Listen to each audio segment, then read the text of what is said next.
Keep moving, don't stop. There you go. Hold it, hold it, hold it. Marie Cook here with Texas Now with an exclusive on the fabulous Diane Loyd, queen of photography for, oh my God, you know, probably about 12 states at least. And gorgeous. Thank you, Marie. Thank you so much. Beautiful and fun and extremely, you are very, I mean, you know, you keep all that. Yes, it comes from the heart. It does, it does. Everything runs through the heart. But you're just so humble about it all. You always keep it in perspective and humble. Can't have a big ego. Well, I gotta ask you, right here on the catwalk with all the lights and camera and action and being like a high fashion model. Radio up in the box at the Hooks game. Oh my God. And talked all about Rockport and all the fun events that are going on. Yeah. And the pathways. We're gonna have biking trails, walking trails, birding trails, hiking, and it was fun, man. I almost had a blast. I was on a roll talking about all the women that come down for the women's fishing tournament. 900 women in bikinis. Oh yeah, out what, boats Babes on the fishing. Bay? Yes, it's fabulous. That is so cool. Oh wow. Yeah, that's coming up. It's fun. Yeah, like within May. what? Yeah, around the second week in May. They do it every year. It's the most beautiful women. And I like to take my camera out there because I love to photograph women. Yeah. I don't know if you knew that about me or not, but I'm really good at it. I mean, you're a beautiful woman, and I see your shots that you take for brides, and thank you. I mean, they're beautiful. You catch women at their finest. That's right. Like it's joy. not only creating. It's not just taking a picture. It's creating an image that talks to you. Exactly. And you run it through the heart. Yeah, you catch them at their most vulnerable, joyful, passionate. I mean, it's in the eyes, the body language, the whole bit. Yeah. I think you're known for that. You get excited for them, and you want them to feel beautiful. And there's a little back to that. So you asked me earlier, what drove me to become a photographer? Yes. And it was that very, very drive in me. It's always fun to do what you're good at. There you have it. You know, I told my son that when he was 12 years old, going to counselor, what mom should I do? I go, whatever you want to do, enjoy it. And enjoy it. Yeah. And it's not always about the almighty dollar. No, It's just go with your passion, go with your drive, and the rest will come along. It really is a great profession. You know, and I take my mom all over the world with me. We just got back from Australia. Took her to the furthest place on the earth that we could go. And we were in the bush hunting down wild kangaroos. Are you kidding? Babies in the pouch. Oh. And it was incredible. We went through this wildlife refuge.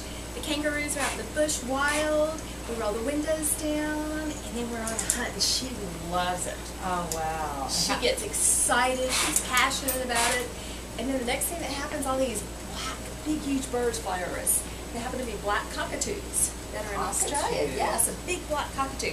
And they're cackling, and we're just like, oh my gosh, it's almost like being in Jurassic Park with, in the dinosaur days. Oh my God. How big? Yeah. We got so lost, Marie, that we never knew if we'd ever get back to the United States, and we didn't care. And this is in the bush? We're in the bush. Oh God, did you carry extra gasoline cans? Because they carry those big ass ones, you know, on the back of your Range Rover. We're always prepared. Man. We are always prepared. You know, they got something really unique in Australia, the black swan, and the black swan has red eyes. And she's beautiful. You'll be seeing some of that coming up on my websites. I'll be bringing it into my gallery.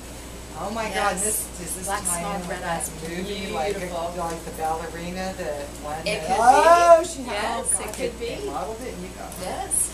That's and you blowing me know, away. I'm famous for my tutu. And this tutu right here, it's all about a pattern, Marie. When you're photographing, you're looking for that pattern that's going to grab somebody right here.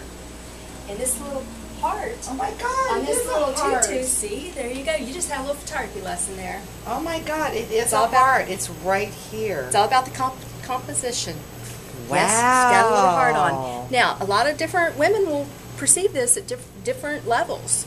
Some will say she's got her tutu on, some will say she's got a little heart going, but she is very special. She's in a lot of homes all over North America and on the other side of the world even. I've sent her to England even. Whoa.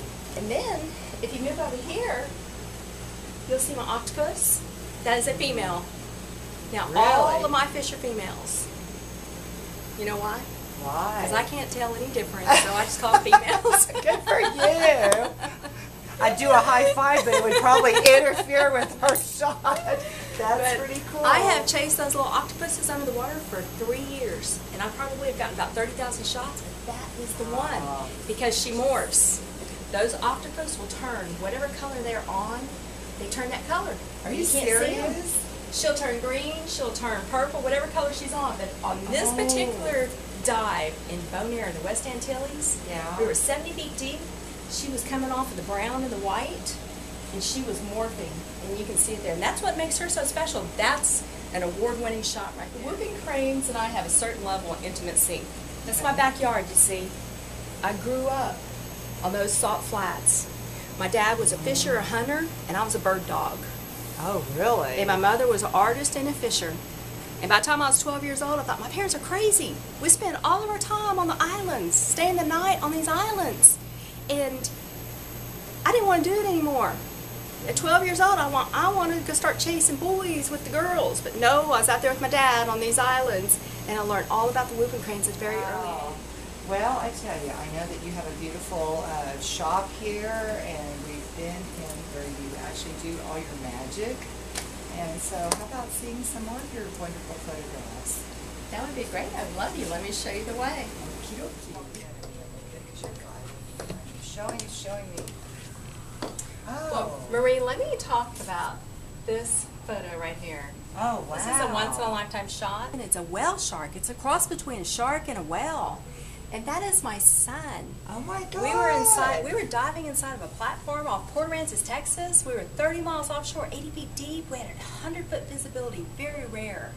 We were down 7 minutes, and my flash on my camera attracted this big fish. Are you serious? And when she came at us, my heart started beating so hard, I couldn't even hold camera still. It was like pounding out of my chest. She swam with us for 45 minutes.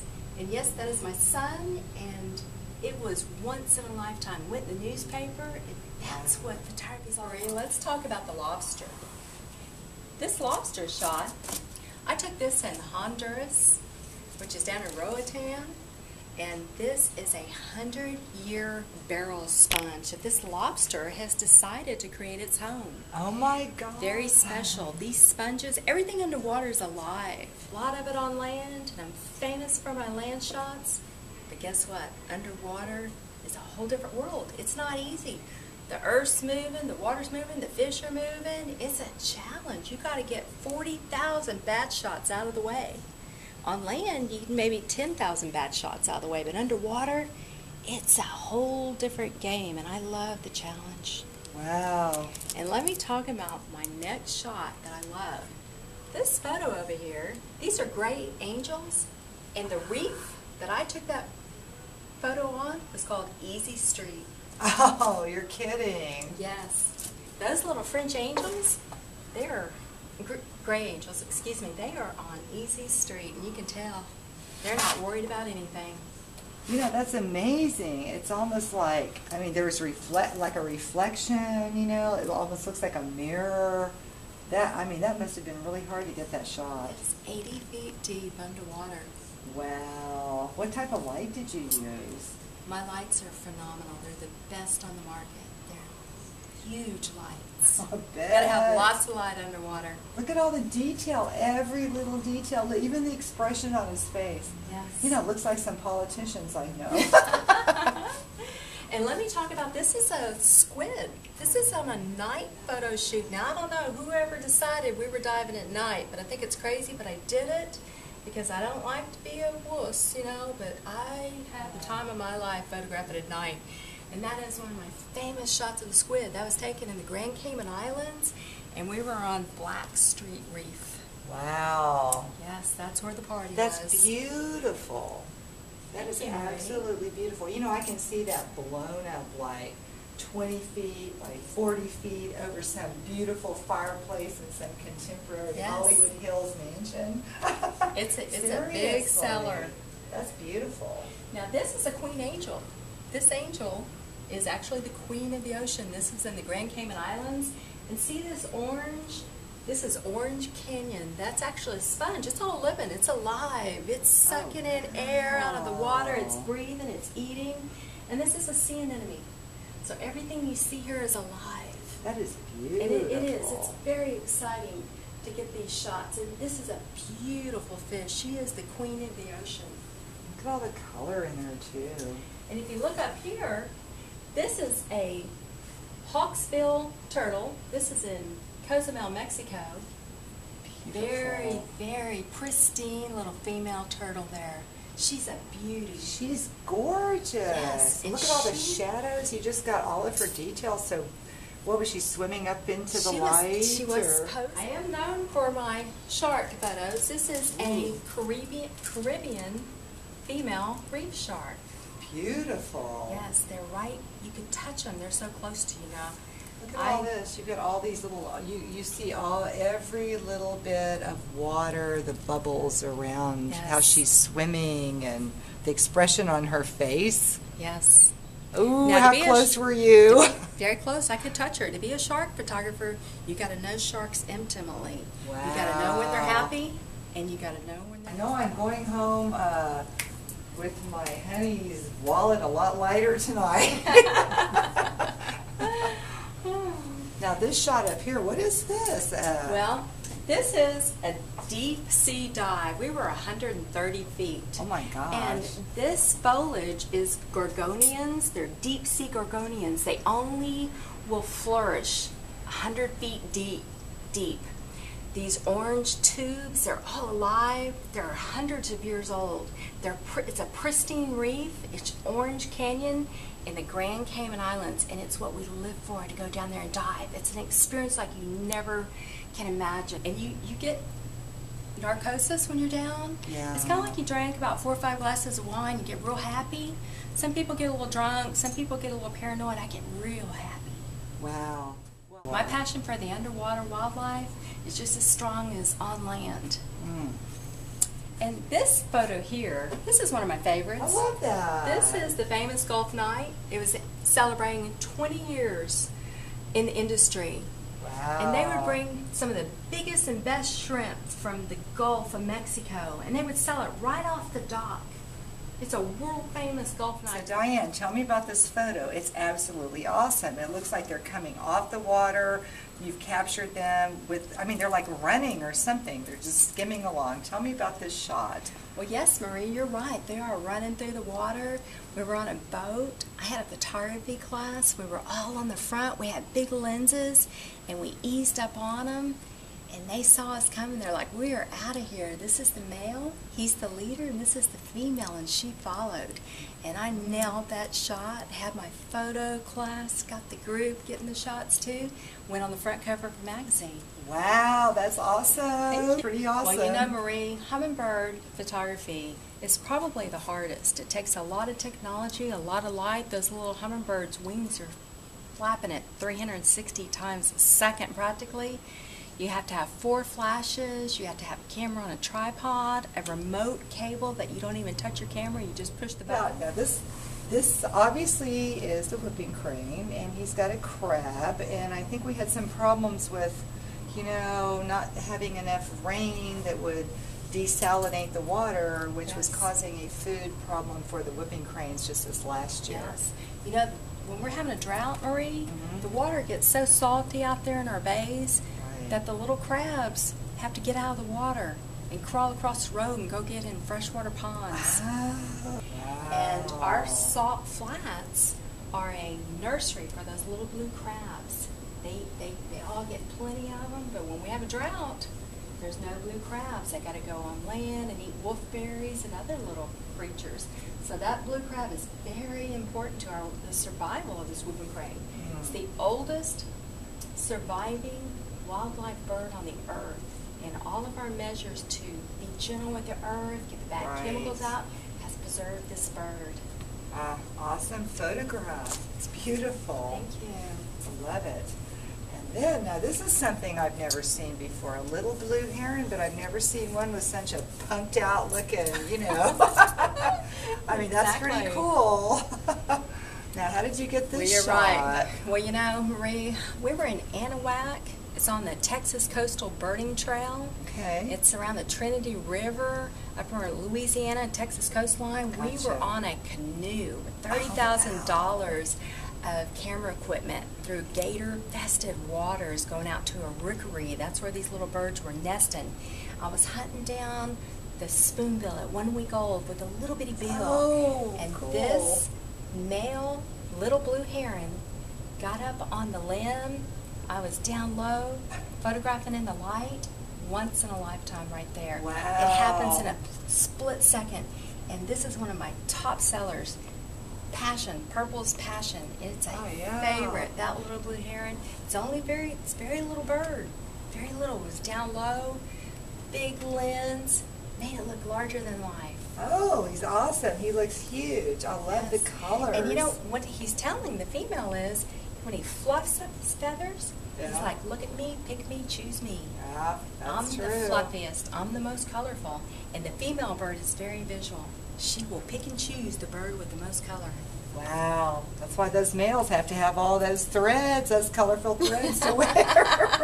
That's right. Wow, and now this is a fabulous shot. You know, so many things are said about the whooping crane, but not a whole lot down here is said about the sandhill crane. Well, you know, Marie, the sandhills are, without a doubt, my favorite. And I'll tell you why. This is Rusty, and this is Sandy. Wow. The male, he's all burly looking, looks like he needs to comb his feathers. The female, she's got this nice little bustle.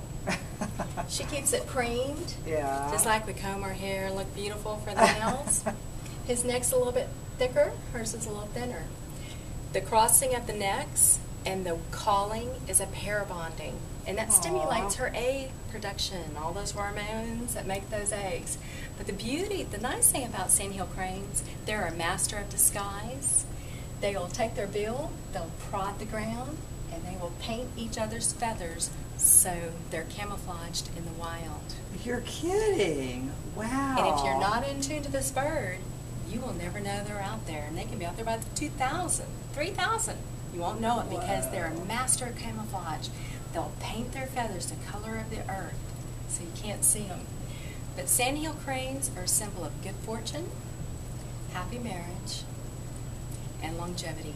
They can live 80 years in the wild. Wow, that's amazing. And the sandhills, Rusty and Sandy, they are my favorite. And this has been a top seller for me. This photo's gone all over the world. We talked earlier, and you told me about your once-in-a-lifetime photograph. And I have a feeling this is it. It's the whipping cranes. Yes, tell me what you did with this. Yes, Marie, this is my once-in-a-lifetime shot. Dr. George Archibald from Baraboo, Wisconsin. He's the one that said once in a lifetime it was published. And what makes it so special is the story. Salt Flat Pond on the Aransas Wildlife Refuge. This is the oldest whooping crane in the world. He was 25 years old at that time, so this was in 2003. So he's well up into his 30s. There's never been a whooping crane on the earth that lives that long. He's the man. Out of 10,000 birds on the earth, he's the one. This is his mate for life, whooping crane's mate for life. They have a 5-foot coil in their windpipe, and when they call, it goes for 2 miles. The female, she follows along in that call, and that stimulates her egg production. Without that pair bonding, they don't have eggs. This year, in 2003, they brought 2 chicks. They're twins from Canada. This is in November. They fly down here 2,500 miles. Every night they stop and rest. It takes them 2 weeks to get down here. And this is where they winter, in Texas, on the Aransas Wildlife Refuge. And we're so lucky to be right here where this majestic bird comes out of all the birds on the earth. Amazing. The dominant chick will kill the weak chick. You're kidding. Or the parent will kill the weak chick. But guess what, Marie? On this particular year, the earth was healthy. The waters were full of blue crabs. They ate 80 blue crabs a day. Oh, wow. And Each the whooping one of cranes, them? yes, the whooping cranes knew we're being so gentle with the earth now. We've got all the bad chemicals out. Our waters are healthy. The crabs are flourishing. We had plenty of rain. It was a golden year. And this is my once-in-a-lifetime shot. It's an ace in the hole, playing golf, getting a hole-in-one in one day. That's awesome. Yes. And you know, after after I got famous with my wildlife photography, Marie, women started coming to me to photograph them. I mean, well, maybe I'm not that old. Maybe I'll have you do my wedding, my next wedding. I would love that. I know you'll make me look really good. Oh, I can photograph the girls. No Cool. doubt about that. Well, it's been wonderful being with you this evening. Thank you so much and thank for you so everything. much. Thank you for your talent. And I just wanted to say, Texas Now thanks you. We've got our Texas wines going, and we're Texas girls. Yes, we are Texas girls. Thank you so much. It's been enjoyable. It's been my pleasure. Oh, Thank you so much. It's been Texas Now's pleasure. It's been Texas's pleasure having you. Thank you. Thank you. Very big honor to be in the Texas Now magazine. I love the magazine. I'm so excited about the article coming out. Thank you.